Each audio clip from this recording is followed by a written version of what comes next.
Oi, segundo ano, vim aqui ajudar vocês em alguns módulos e eu vou começar pelo módulo 11 do Antero de Quental. Por quê? Porque o Antero de Quental encerra o momento do romantismo e então daqui para frente nós entraremos no realismo. E ele é muito importante para esse momento de transição e para isso eu vou pedir para que vocês vejam o vídeo que eu mandei anterior a esse daqui, lá do YouTube, que vai falar sobre a questão Coimbra. Na verdade, foi Antero de Quental o protagonista dessa questão. Então, no módulo 11, traz o poema a Germano Meirelles.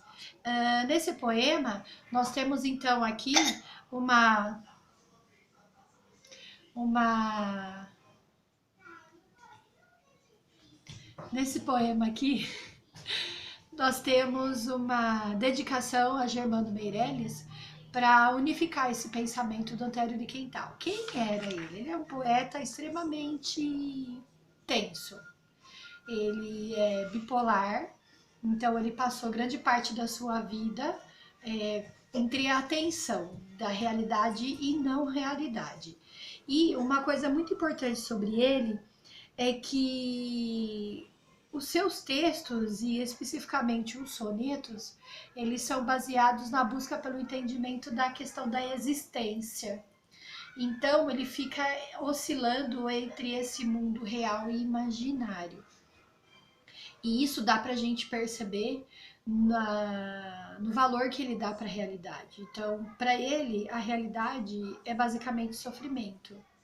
Mas há muitos textos dele que a gente encontra o positivo, o otimista. Ele tem, então, como vocês podem ver no início da questão 1, a própria questão 1 traz isso, ele tem dois momentos na sua produção textual, o luminoso e o noturno. O que é o momento luminoso? É o momento em que ele está bem, em que ele se sente otimista, mas por conta do progresso. E no momento em que ele se entende como noturno, é o momento em que ele mostra o pessimismo diante da vida, que não está vinculado a esse progresso, à realidade. Então, na verdade, a vida, o real, só traz coisas ruins. Por esse motivo, ele acredita que o melhor de tudo é viver na sua introspecção, no seu imaginário, na sua mente. Então, na questão número 1, a apostila pergunta o seguinte, ó, apostila, então, página 459. Na questão número 1, explica sobre o luminoso e o noturno e pergunta a qual desses dois mundos o poema, o soneto, né, dá para ver que é um soneto, 4433, né? Em qual desses dois o soneto se encaixa? Então, pelo que está escrito, é óbvio que é no noturno. Haja vista o início, o primeiro verso. Só males são reais, só dor existe. Prazeres só os gera a fantasia. Em nada, um imaginar o bem consiste. Anda o mal em cada hora, um instante e dia. Eu é extremamente noturno, pessimista. Pode até retirar alguns trechos para comprovar essa posição de que esse poema pertence à tendência noturna.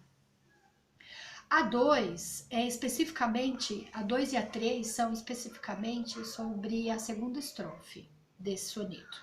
Então a segunda estrofe começa assim: se buscamos o que devia por natureza ser, não nos assiste. E aí do ladinho direito, a apostila traz o sentido de assiste, socorre, presta assistência, confiamos. Então a pergunta 2 é o seguinte: deu sentido à expressão, o que devia por natureza ser não nos assiste. Então aquilo que é natural, aquilo que é real, não pertence a nós. Então se buscamos o que é a realidade, o que deveria ser, ou seja, a felicidade que eu espero, o bem que eu espero, o sentimento de prazer que eu espero, não me pertence, não me socorre, não posso confiar. Por quê? Porque o que me dá de verdade existe para mim é só o sofrimento, só os males. A 3 é a segunda parte desse soneto, os versos 3 e 4 da segunda estrofe, que diz assim: se fiamos num bem que a mente cria, que outro remédio há aí se não ser triste? Então, se fiamos, ou seja, se confiamos no bem que foi criado pela nossa mente, pela nossa imaginação, o que é a realidade? A realidade é sofrimento, é tristeza. Então, o que resta para mim? Ser infeliz. Porque aquele bem, aquele prazer que eu sinto, não é da realidade. Foi criado pela minha imaginação. Então, essa é a questão, uma explicação sobre a questão 3. A 4 diz assim, observe o trecho. Quem fora tão ditoso que olvidasse. Porque nem mesmo esquecer tudo seria de fato uma solução. E aí pede para justificar com passagens do texto. Esse trechinho está lá na última estrofe. Quem fora tão ditoso que olvidasse. Ou seja, quem fora tão feliz que esqueceu. Mas nem seu mal com ele, então dormira. Que sempre o mal pior é ter nascido. Então, o que ele quer dizer aqui? Que não existe a felicidade na realidade. Então, se eu confio num bem que não existe, então quer dizer que o prazer, a felicidade não é real. Então, o que é melhor?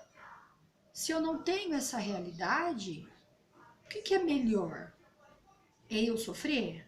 Não, para evitar essa infelicidade, essa decepção de acordar, sair da mente, da imaginação e ver que na verdade não é o prazer que eu sinto, a beleza que eu vejo, porque esse prazer, essa beleza só está aqui dentro.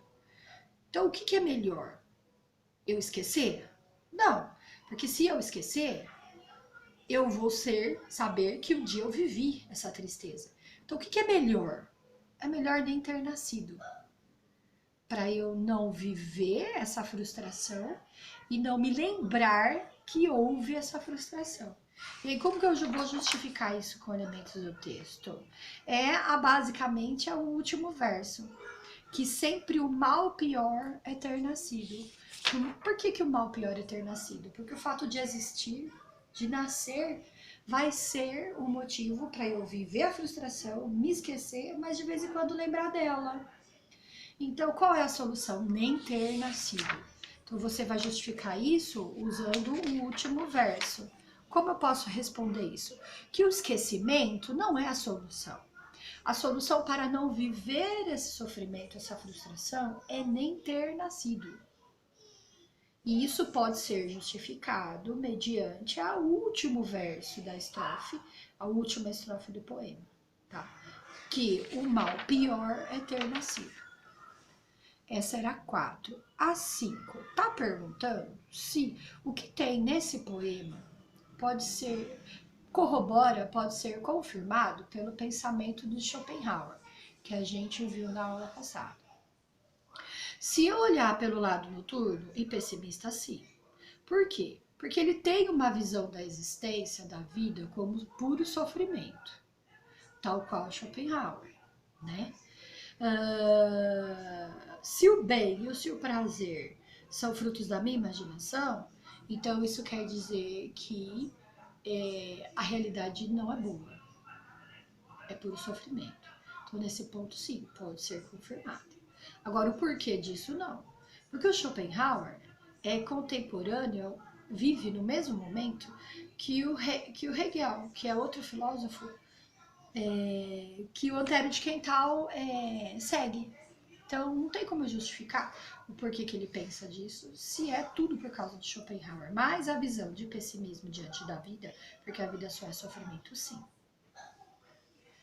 E a 6. Por que o tema transcrito é um soneto?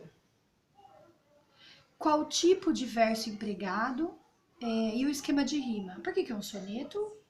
Acredito que vocês já saibam, né, com certeza, segundo ano. Porque é um poema composto por 2 quartetos e 2 tercetos. E aí você vai fazer o esquema de rima fazendo a escansão, né? Separação de sílaba métrica. A partir disso, eu observo a última sílaba tônica e vejo onde tem as rimas, né? E essas rimas vão apresentar, assim, um esquema de rima, que é o AB, AB, BA, BA, CDE, CDE, né? E o último soneto do Antero do Quintal, lembrando que ele foi, assim como Camões, ele foi um grande produtor de sonetos, né? São mais de 10, acho que 14 ou 15 obras, né? Publicadas dele. Mas o soneto é grande parte da obra dele. Importante alternativa 7 é a letra D. O navio perdido na escuridão é, no poema, uma metáfora que ilustra a força e a determinação de quem sabe como superar os momentos difíceis. Então, quando eu tenho aqui o navio perdido na escuridão, lá na segunda estrofe, eu tenho o navio como aquela. É uma metáfora daquele ser que está perdido em meio ao seu sofrimento. Então, essa é a interpretação possível para esse poema aqui, que também mantém-se na mesma explicação, no mesmo entendimento, na mesma linha noturna, assim como a Germano Meirelles. Beleza? Mais alguma dúvida, gente? Pode procurar no WhatsApp. Vou tentar ajudar vocês da maneira que eu melhor conseguir, tá bom? Um beijo, até!